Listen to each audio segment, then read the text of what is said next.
And right now it is time for This Week in the Lakeville Journal in our center studio, our NASCAR Dave honorary studio. We have Cynthia Hosmender. Good morning, Cynthia. Good morning, and Ann is on her way.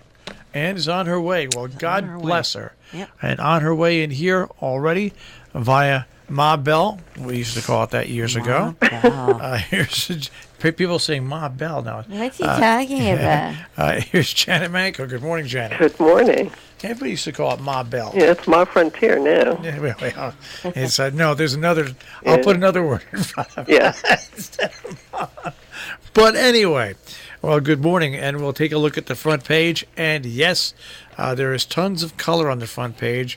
Wishing and hoping is the picture.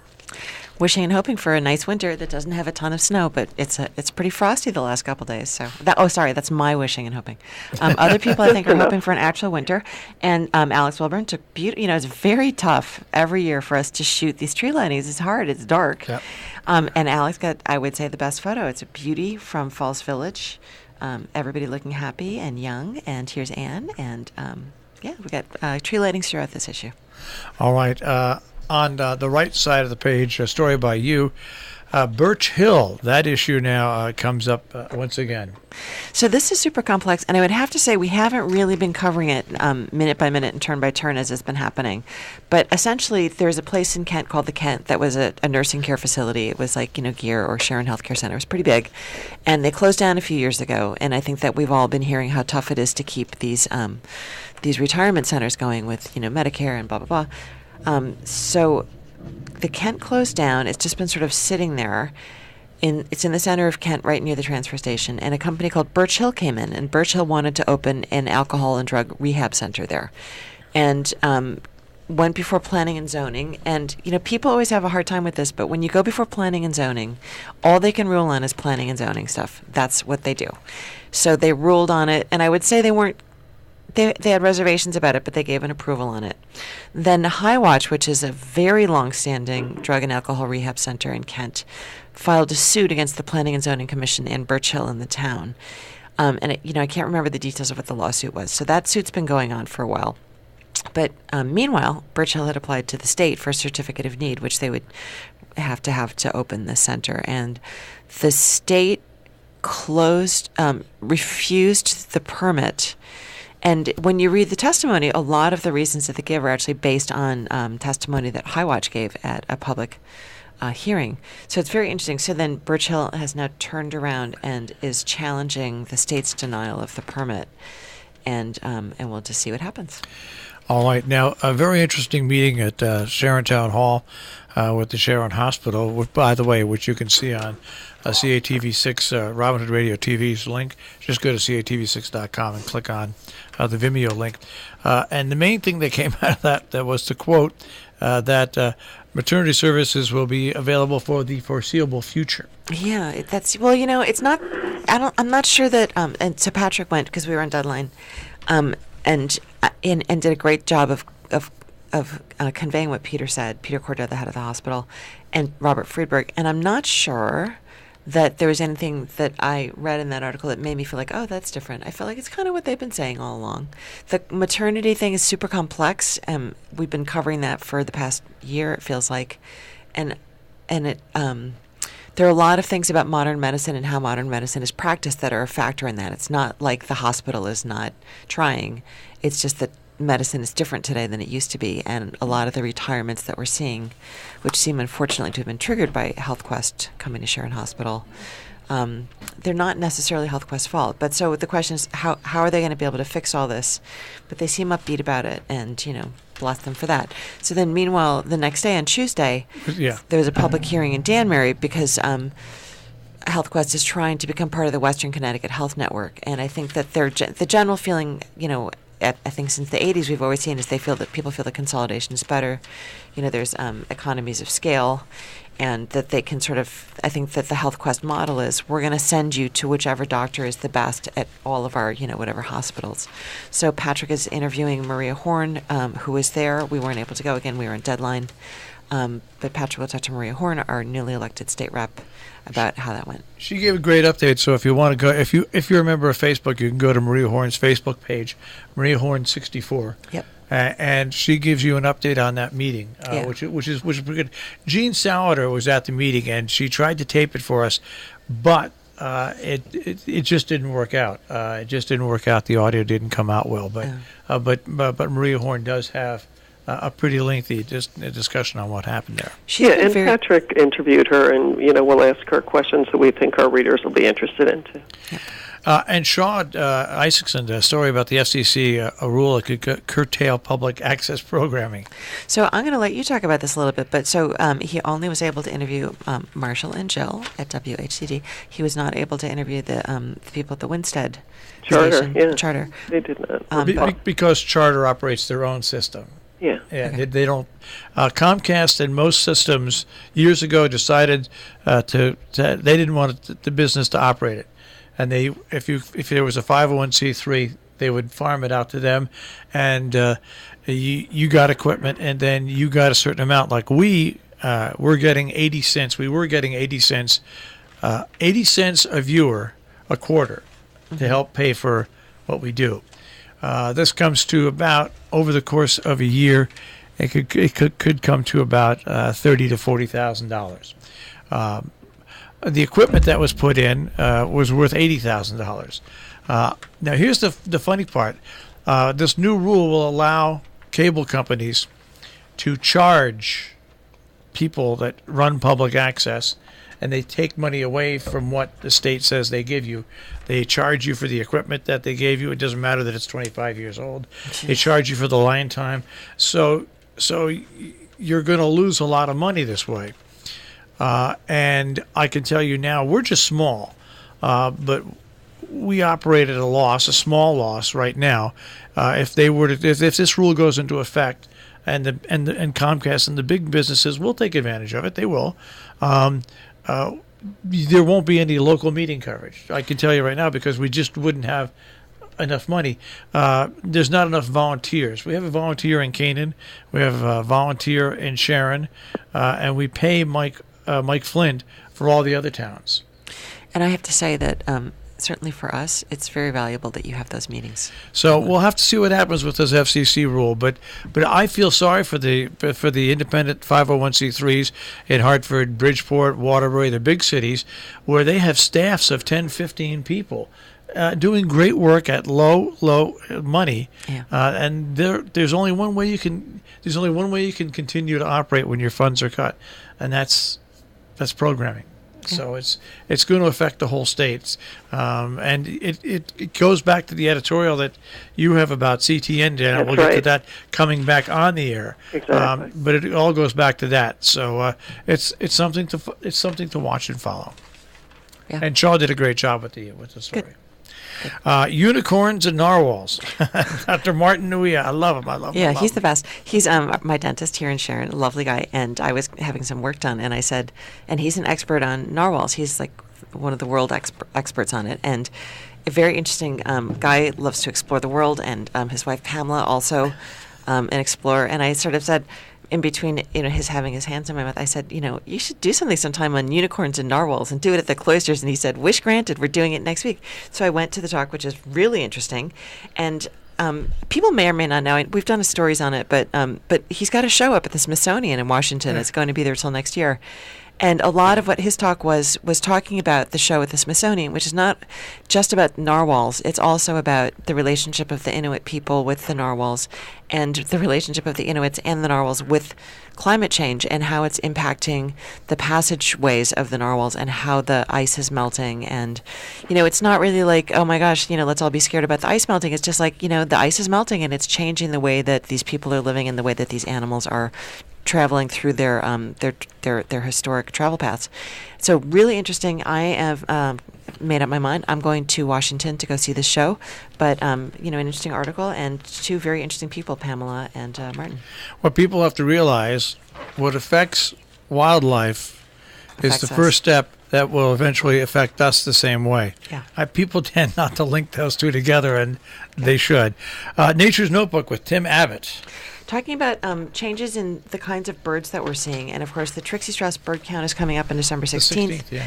And that's a very interesting, long-standing, historic Audubon event where people go out and they count. And, they're, like, certainly this is not me, but there are people who actually know what all these different birds are, and they can see them, and it's so amazing. Some people do it from their living room, and they look at their bird feeders, and some people go out in the woods and look for them. Some people, they spread out all over the area, and then they put together a count of the birds. And again, speaking of climate change, the birds are changing.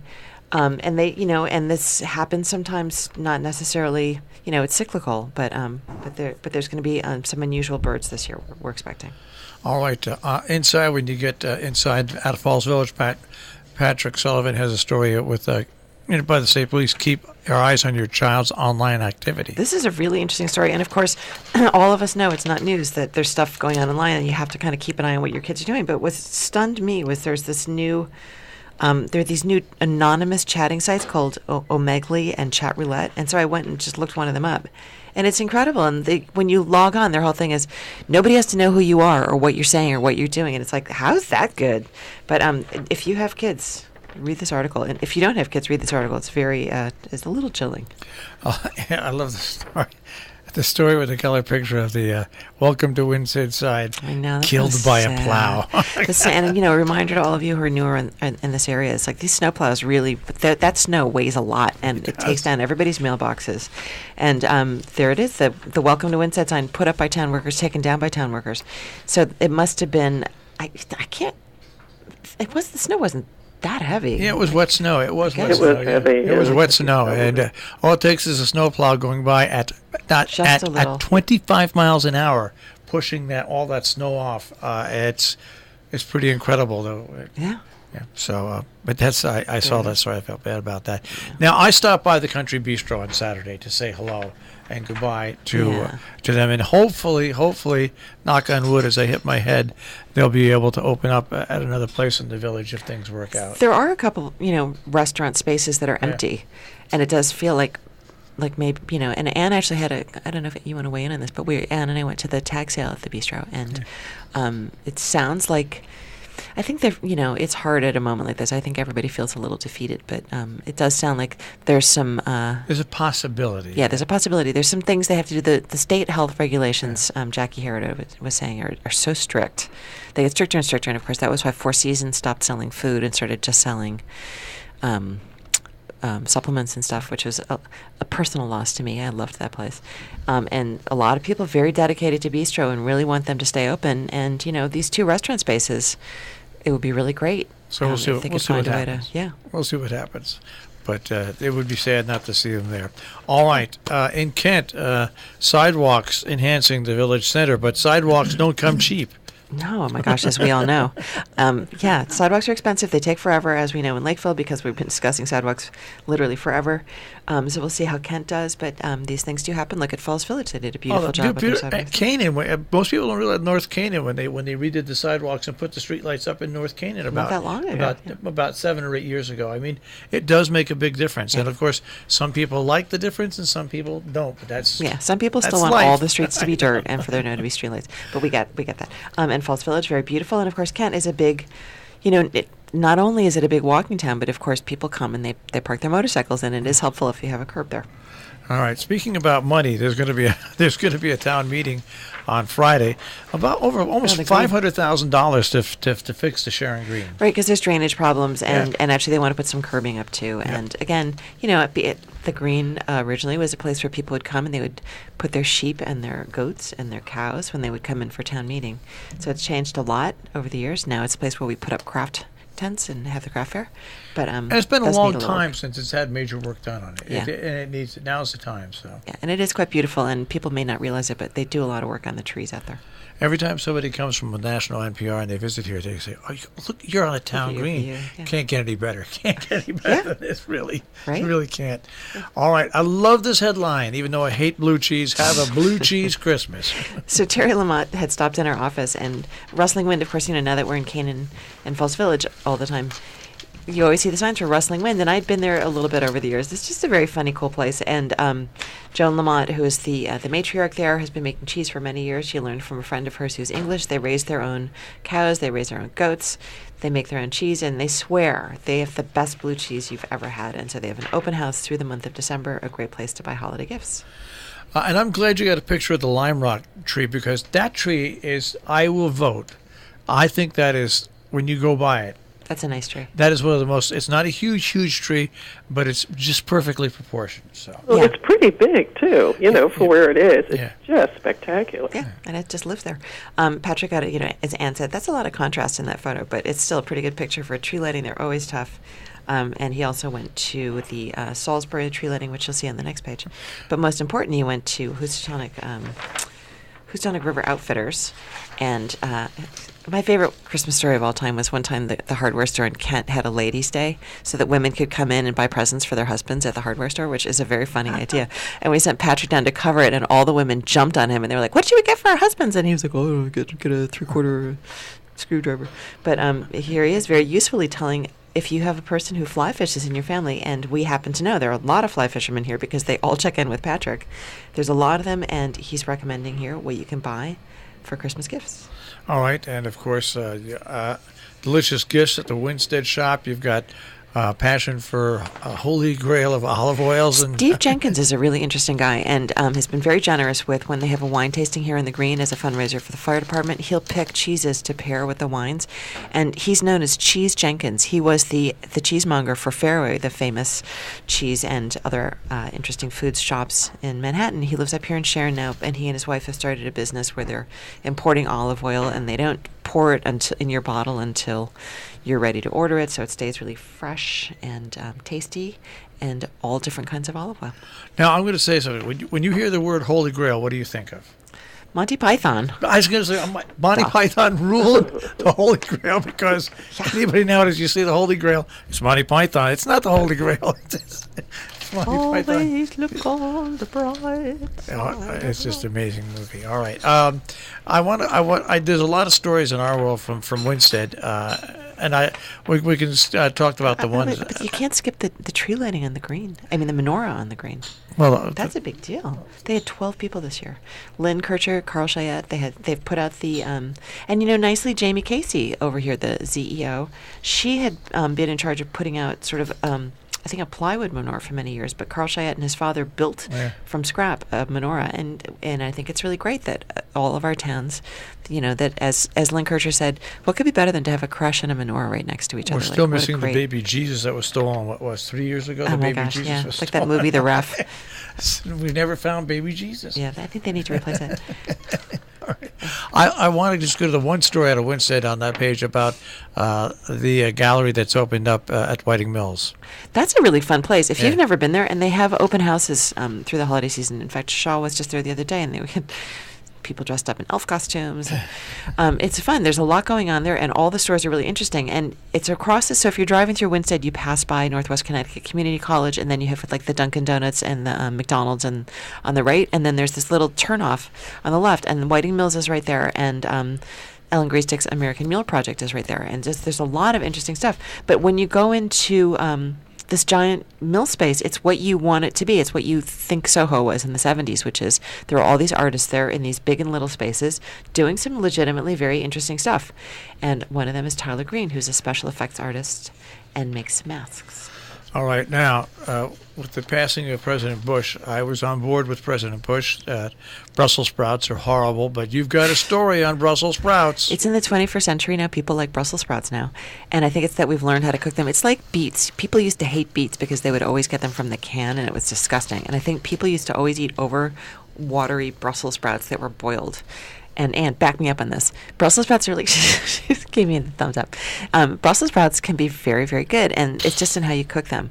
But Cover them with cheese and onions. yeah. Well, and so, that was what was funny is I went on to look online to look for recipes, and it was like, take a mandolin and shred them, and then cook them with bacon fat. And it's like, why are we taking something that's perfectly good for you, actually very good for you, and making it dangerous? So, and that's Dangerous Vegetables Part 2. Dangerous Vegetables Part 1 is romaine lettuce, but it's not just the romaine. It's just that romaine is so popular now. And it goes, and it's used in a lot of those lettuce mixes. And so And, you know, we learned from Ted Dobson, who started Equinox, the big lettuce distributor here, and then his spin-off best friend Chris Regan, who started Sky Farm Lettuce, both of which are really beautiful, well-tended lettuces, that part of the way that they started their business was restaurants wanted to be able to have these baby greens, but they didn't want to have to stand there and cut them and pick them themselves. So they kind of got, you know, lettuce RTE, as they say in the Army, ready to eat. But in the larger world of mass manufacturing, what happens is there are a lot of places where fecal matter can get on the lettuce, and it can get on from cutting implements, it can get on from the plows, it can get on from water. And, you know, again, we always recommend going with a local farm because that's how you know your lettuce is clean. But that is how the romaine lettuce scandal of the Thanksgiving season of this year happened. I think it's the second or third romaine problem. So it makes us all a little bit nervous, but a good reminder: when you can, buy local lettuce. When summer comes, grow your own, and you know, just check the labels. Make sure that look at the CDC website if you're nervous. Okay, we only have 2 minutes left, so we're going to go to the editorial What? first. Yeah, Sorry. it's 8:54. I'm sorry. It is. So I'll just quickly say that what Marshall mentioned about the way that cable is looking at changing its funding would affect so many things as far as access to government, and one of them would be access to our state government. Connecticut Public Affairs Network covers the legislature, and there's a story behind that. They are back on now after a year of turmoil and change, and please read this and think about whether or not you'd like to know what your elected officials are doing on your behalf. It's important. All right, let's go on to Compass. Okay, I'll be quick because there's basically a lot of the things you can read about. But tonight, Susan Orlean is at the White Hart. We have a fabulous interview that Alexander Wilburn did with her. She's written a book about the Great Library Fire of 1986, and she's talking about the importance of books in her life. So it's kind of personal, but it's also historical. And the other thing that's happening tonight is that the band Darling Side, which includes they're great, yeah. They will be at Infinity Hall in Norfolk. So those are the two things for tonight. The rest of the things are ongoing. Did a nice interview with Darling Side. One of the members was right here from Lakeville, Connecticut. Yes. Woody Mitchell. Yeah. And there is a review of the movie, and I want to see this movie because I think it's been one of the best promoted movies about the Green Book. Yes. Yeah. Yes, Leon gave it a good review, and it's been at the movie house for a while. I don't know if it's going to be there still this weekend, but I think it is. And the other movie, which is 5 Easy Pieces, Patrick Sullivan has a really funny review of it, looking backwards. Because it was the great indie movie of 1971, and when you look at it in 2018, it feels a little different, at least in Patrick's view. So read that review; it's funny. Well, yes, the Green Book is at the movie house this weekend. I'll good. confirm because Thank they you. have an ad with us. Yay. All right. Well, that is a look at the Lakeville Journal. Thank you so And much. So much more. That's right. And you get it online, tricornernews.com, and on Facebook. We'll see you guys next week. Yes, we will. Bye. That is This Week in the Lakeville Journal here on Robin Hood Radio. Once again, tricornernews.com.